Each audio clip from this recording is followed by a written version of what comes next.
रूस और यूक्रेन के बीच तनाव का माहौल है और इस विषय पर बात करने के लिए हमारे साथ विदेशी मामलों के जानकार कमर आगा जी हैं। कमर आगा जी, बहुत बहुत स्वागत है आपका पंजाब केसरी टीवी और नवोदय टाइम्स पर।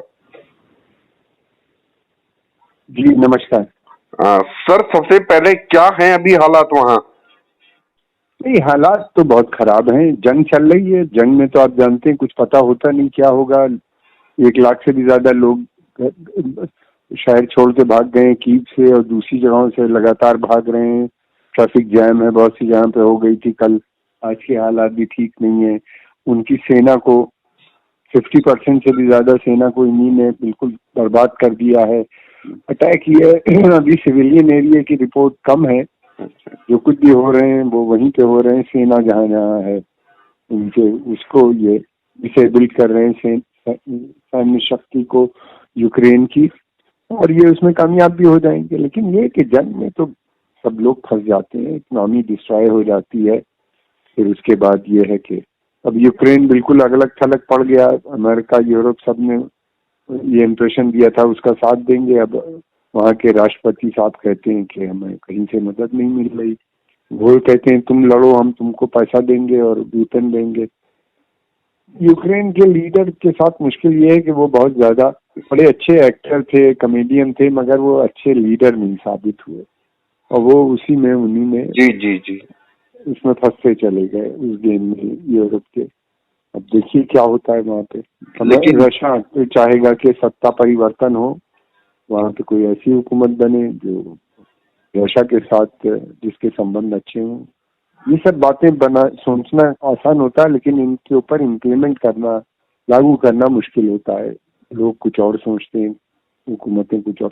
अमेरिका ने भी सोचा था कि हम रिजीम बदल देंगे अफगानिस्तान में और इराक में, और वो नई रिजीम जो होगी हमारे हित में काम करेगी, लेकिन ऐसा नहीं हुआ। अब रशिया भी यही सोच रहा है कि हम रिजीम बदल देंगे तो हमारे हित में काम होगा। कहाँ तक होगा ये अभी कहना मुश्किल है। कमर आगा साहब, जिस तरीके से ये युद्ध की स्थिति भी है, युद्ध चल भी रहा है, ऐसे में एक तरीके देखा जाए तो मानव जो जाति है वही पिस रही है, उनको ही अपनी जान गंवा रही है। ये कहाँ तक सही है? बिल्कुल सही है, वही पिसते हैं। आम आदमी मरता है या इकोनॉमिक लॉस होता है। अब यूक्रेन का जो लॉस होगा, जब उसकी आर्मी को ये बर्बाद कर देंगे तो फिर जो आर्मी बनती है 2500 साल 50 साल में, उस आर्मी को के सब इक्विपमेंट, वेपन सिस्टम ये सब डिस्ट्रॉय कर दे रहे हैं, तो फिर वो तो दोबारा से खड़ी करनी पड़ेगी। वो कितना पैसा हो, कितना और क्या क्या नुकसान होगा, ये आने वाला समय बताएगा। ये सारी बातें हैं। अब देखिए क्या होता है, कैसे होता है। ये मुश्किल है, और आम जनता का इसके ऊपर सीधा असर पड़ता है। प्राइस राइस होता है, कीमतें बढ़ जाती हैं, खाने की प्रॉब्लम आ जाती है। तेल के दाम बढ़ गए हैं ऑलरेडी, और बढ़ जाएंगे अगर ज्यादा दिन जंग चली। रशिया पे सैंक्शन लग जाएंगे तो रशियन इकोनॉमी पे भी असर पड़ेगा, और रशियन इकोनॉमी पे असर पड़ेगा तो ग्लोबल इकोनॉमी पे भी पड़ेगा। तेल के दाम बढ़ेंगे तो सब पे असर पड़ेगा। तो ये बड़ी इंटरकनेक्टेड है आजकल तो इकोनॉमी। कमर आगा साहब, एक सवाल ये भी यहाँ पर मेरा है आपसे कि युद्ध उन दो देशों के बीच चल रहा है, लेकिन चिंता जो भारत में लोग लह रहे हैं उनको भी है, क्योंकि उनके अपने जो भारतीय मूल के छात्र हैं वो वहां पर हैं। वो कितना वहां पर क्या सेफ है, या फिर वहां भी अभी डर का माहौल है? डर का माहौल तो बना होगा, इसलिए कि बॉम्बिंग हो रही है। और ठीक है, आर्मी ठिकानों पे हो रही है, लेकिन उसका असर पड़ता है चारों तरफ। ब्लैकआउट होगा, डर का माहौल होगा, निकलना बाहर मुश्किल होगा, सेफ नहीं है कोई आदमी। और ये तो बहुत ज्यादा डर का माहौल होगा। लेकिन ये इतनी तेज सब हो गए कि इवैक्यूएशन में उनको वहां से में निकाल नहीं पाए। अब मैं समझता हूँ थोड़ा समय लगेगा, लेकिन निकालनी ये लोग वापस आ जाएंगे, इसलिए कि यूक्रेनियन भी इनके खिलाफ नहीं है और रशियन भी नहीं चाहते को। लेकिन ये लोग तमाम फैले हुए होंगे, 20,000 हैं, पता नहीं कौन कहाँ बैठा होगा, कैसे होगा। खाने पीने की भी दिक्कत आ रही होगी, जी, शॉर्टेजेस हो बहुत जाती इस है तरह के सप्लाई।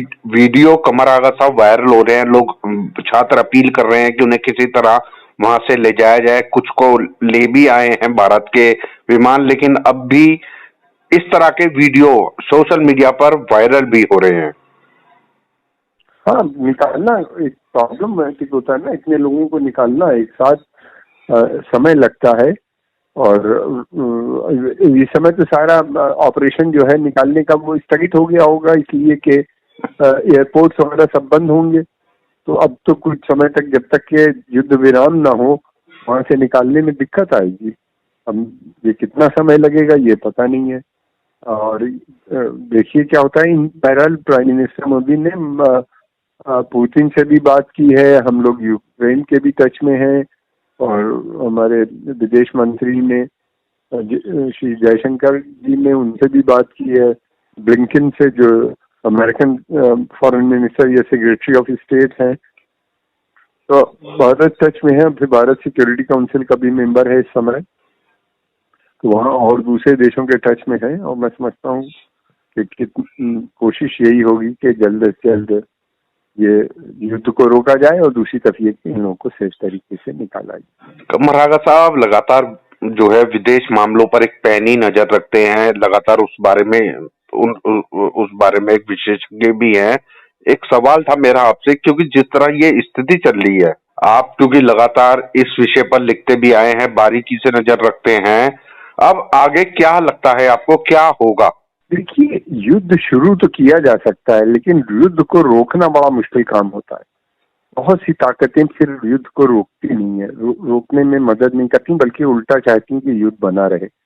अब पश्चिम यूरोप, अमेरिका चाहेंगे कि ये रशिया यूक्रेन में फंसा रहे, और वहाँ के जो राष्ट्रपति हैं वो भी पश्चिमी देशों के बहुत करीब हैं, और उन्हीं के साथ उनका जुड़ाव है।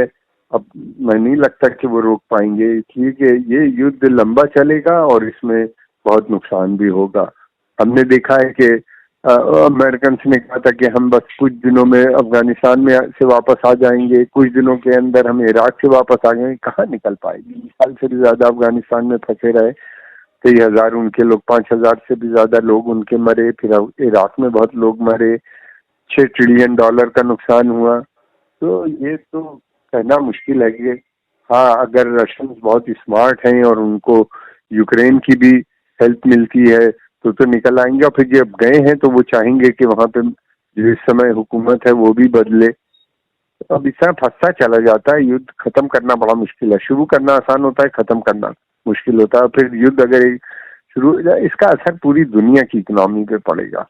तेल के दाम बढ़ेंगे, तेल के दाम बढ़ेंगे तो हर चीज के दाम बढ़ेंगे। फिर दूसरी तरफ ये है कि रशिया पे सैंक्शन लगेगा तो हमारे जो डिफेंस कोऑपरेशन एग्रीमेंट्स हैं या डिफेंस सप्लाईज हैं उन सब पे असर पड़ेगा। तो मैं समझता हूँ कि भारत और इस तरह के बहुत से देशों पे असर पड़ेगा।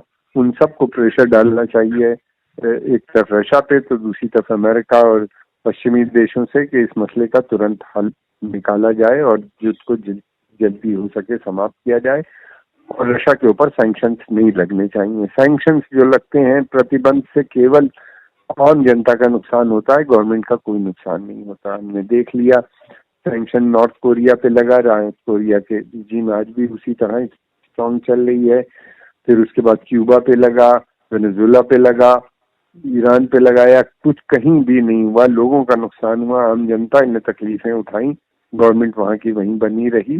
तो सैंक्शन नहीं लगने चाहिए, ये इमोरल है और इसको रोकना चाहिए। केवल सैंक्शन लगाने का हक जो है वो सिक्योरिटी काउंसिल को है।